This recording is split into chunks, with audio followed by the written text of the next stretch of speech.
किसानों को लेकर अभी जो लखीमपुर हिंसा जो हुई थी जिसमें अजय मिश्रा का नाम आया था, उनके बेटे का नाम आया था, तो अब एसआईटी की रिपोर्ट में बताया गया है कि वो सोची समझी साजिश थी। उसके बाद अजय मिश्रा का एक वीडियो वायरल हो रहा है जिसमें मतलब कि वो उद्घाटन करने गए हैं कोरोना कैंप का, और उसमें वो एबीपी के पत्रकार को धमका रहे हैं जब उन्होंने आशीष मिश्रा से उनकी एसआईटी रिपोर्ट से लेकर सवाल पूछा था। तो इस पर आप क्या कहना चाहेंगे कि अपनी गलती, एक तरह से देखा जाए तो अपनी गलती होते हुए भी ऐसे धमकाना पत्रकारों को, क्या कहना चाहेंगे इस पर आप? देखिए हम लोग कहते तो हैं कि हमारे ये डेमोक्रेटिक नेशन है। हम बहुत सारे, हमारे कॉन्स्टिट्यूशन में भी बहुत सारे बड़े बड़े शब्द हैं, डेमोक्रेसी, सेक्युलरिज्म, इक्वालिटी, फ्रेटर्निटी, ऐसे करके बहुत सारी चीज़ें हैं। लेकिन क्या हम इन सारे शब्दों को आज हमारे सोसाइटी में देख रहे हैं? एक भी चीज़ हम नहीं देख रहे। सेक्युलरिज्म हम नहीं देख रहे हैं, फ्रेटर्निटी हम नहीं देख रहे, इक्वालिटी तो देख ही नहीं रहे हैं। तो हम डेमोक्रेसी को भी कैसे उम्मीद करेंगे? यहाँ पे इतने सारे स्टूडेंट्स हैं, पढ़ाई करने के लिए आए हैं, हम सड़कों पे आज बैठे हैं, तो कहाँ है डेमोक्रेसी? तो एक ऐसे डेमोक्रेसी में, तो ऐसे एक जो डेमोक्रेसी की हम बात करते हैं, यहाँ पे मीडिया में भी हम जिसको फोर्थ पिलर ऑफ डेमोक्रेसी कहते हैं, वो भी आज हम देख रहे हैं कि वो टूट रही है। अगर कुछ जो पत्रकार है जो सही में सही जो मुद्दा है उसको हाईलाइट करने की कोशिश कर रहे हैं, सही सवाल पूछ रहे अप्रोप्रिएट टाइम में, तो उन पत्रकारों को भी धमकाया जा रहा है। जैसे कि आप खुद बोलें कि उनको धमकाया जा रहा है, उनको डराया जा रहा है कि क्यों आप ये सवाल पूछ रहे हैं, क्योंकि उनको भी पता है कि उनकी गलती है।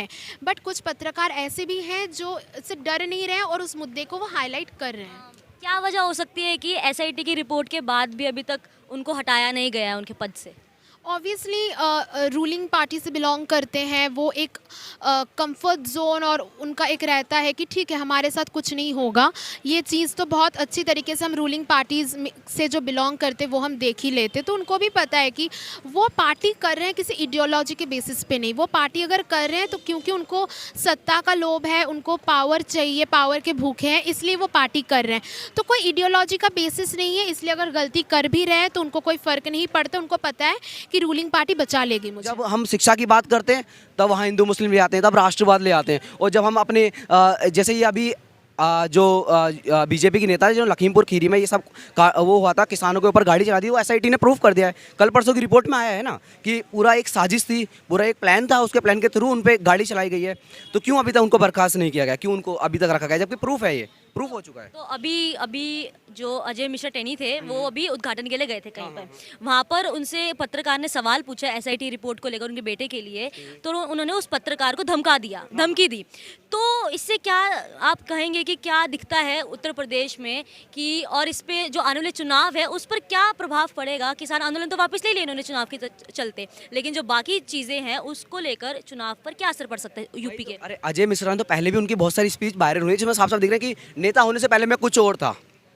तो साफ साफ उनकी भाषण में उनको देखता है कि कुछ और क्या, गुंडा था वो। एक नेता होने से पहले एक ऐसा गुंडा था जो लोगों पर अत्याचार करता, अपर कास्ट एकदम पूरा वो। जैसे अभी जो उनके बेटे पर जो सवाल किया गया था उसने धमका दिया था उसको, उसकी सब कुछ साफ साफ उसके नेचर से दिखता है कि क्या है वो, और किस तरीके से बीजेपी उन्हीं को हायर करती है, उन्हीं को हायर इन द सेंस उन्हीं को मंत्री बना देती है।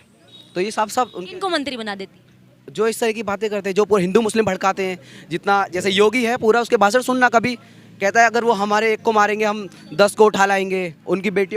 मैंने देखा है खुद एकदम रेडिकल स्पीच सुनी है मैंने खुद, और मैं आपको दिखा सकता हूँ प्रूफ में। मतलब और भी आप देख लीजिए, केसेस बहुत सारे हैं यूपी के जिसमें रेप केस में महिला को ही दबाया जाता है। महिलाओं को सुनना पड़ेगा अपने आप की, और वो खुद ही अगर आगे आएंगी और एकत्रित होकर अपनी लड़ाई आगे रखेंगी तो हो सकता है उनकी लड़ाई आगे तक जारी रहे और वो जीत पाएँ। लखीमपुर का आप नाम ले रही थी, तो लखीमपुर में जो हिंसा हुई थी उसमें जो वहाँ पर मुख्य दोषी करार, मतलब ऐसा कहा गया था कि अजय मिश्रा टेनी के जो बेटे हैं वो हैं, और अभी एसआईटी की रिपोर्ट भी आई है कि ये सोची समझी साजिश थी, ये कोई गलती से नहीं हुआ था। लेकिन उसके बाद अभी एक वीडियो वायरल हो रहा है अजय मिश्रा का कि वो एक पत्रकार को धमका रहे हैं जब उनसे सवाल किया गया उनके बेटे के बारे में और एसआईटी रिपोर्ट से रिलेटेड। तो उस पर आप क्या कहेंगी? और अभी तक अजय मिश्रा को उनके पद से नहीं हटाया गया। देखो, ये तो हम साफ देख लेंगे कि जिसकी सत्ता है उसी की बोली बोलती है मीडिया भी, जिसकी सत्ता है उसी की बात आगे सामने आती है। ये हम सदियों से, मतलब बहुत पहले से हम देखते आ रहे हैं, पढ़ के भी जान से इतिहास में भी पता चल रहा है कि जो सत्ता में बैठे हुए लोग हैं वो सिर्फ अपने ही लोगों को बचाने के लिए पूरी राजनीति करने के लिए उतारू हो जाता है, चाहे उनको कुछ भी करना पड़े, चाहे जितने भी लोगों को मारना पड़े, उनके अंदर दया भावना संवेदना नहीं आती है। कितने भी किसान मर गए हों, उनको अभी लेना पड़ा कानून वापस, लेकिन जिस तरीके से दरिद्रता से उन्होंने किसानों पर ट्रैक्टर चलाया, दरिद्रता पर मतलब हिंदू मुसलमान करते करते उसमें किसी भी कपड़े में धारण हो के हमें क्या पता चल रहा है कौन है अंदर से। हिंदू भी हो सकता है मुस्लिम एरिया में, या मुसलमान भी हो सकता है हिंदू एरिया में। तो ये लड़ाई के मुद्दे सिर्फ सरकार दिखाती है कि हिंदू मुसलमान में लड़ जाए, ताकि हमारे जो असली मुद्दे उनको वो छुपा दे, उन पे पर्दा डाल दे। हमारी असली मुद्दे, हिंदू मुसलमान का भी बच्चा होगा, वो भी पढ़ेगा, उसको भी नौकरी चाहिए, उसको भी घर चाहिए, उसको भी अच्छे रोज़गार के साथ साथ अच्छा क्या कहते हैं मतलब स्वास्थ्य भी चाहिए, इलाज भी चाहिए। तो यही चीज़ है कि ये जानबूझ करके हम इस पे डिमांड पे बात ना करने लग जाए कि हमारी शिक्षा कहाँ है, हमारे बच्चों के लिए, हमारे बच्चों के लिए पढ़ाई के साथ साथ उच्च शिक्षा में कितने बच्चे पहुँच रहे हैं, हमारे बच्चे अगर बीमार पड़ रहे हैं तो कौन से अस्पतालों में जा रहे हैं, हमारे बच्चे अगर पास भी होकर अगर हायर एजुकेशन में पहुँच जा रहे हैं तो उनके लिए नौकरी क्या है। इन मुद्दों से भटका करके जानबूझ के सरकार यही लागू करना चाहती है, या तो हिंदू मुसलमान की लड़ाई हो या उल्टे सीधे कानून ला करके वो थोप देना चाहती है।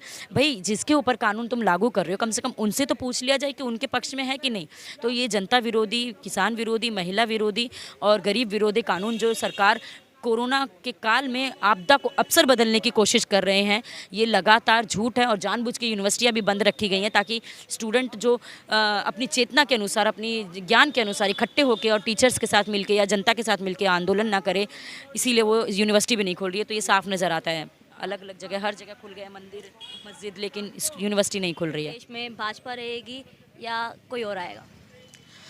हाँ, ये question West Bengal, I belong to West Bengal, तो वेस्ट बंगाल पॉलिटिक्स के वक्त भी ये पूछा गया था कि भाजपा आएगी या टीएमसी आएगी, बट अल्टीमेटली वी सॉ, मतलब बीजेपी का एक जो फोर्स है, अगर हम देखें बहुत प्रैक्टिकली, अगर हम जज करें तो पहले से ज़्यादा वेस्ट बंगाल में बीजेपी का एक फ़ोर्स वहाँ पे हम बढ़ते हुए देख रहे थे। लेकिन कहीं ना कहीं इस फार्मर्स मूवमेंट ने लोगों के दिमाग में एक चीज़ को डाल दिया था कि क्या सही और क्या गलत है जनता के लिए, और भाजपा वहाँ पे हार गई थी।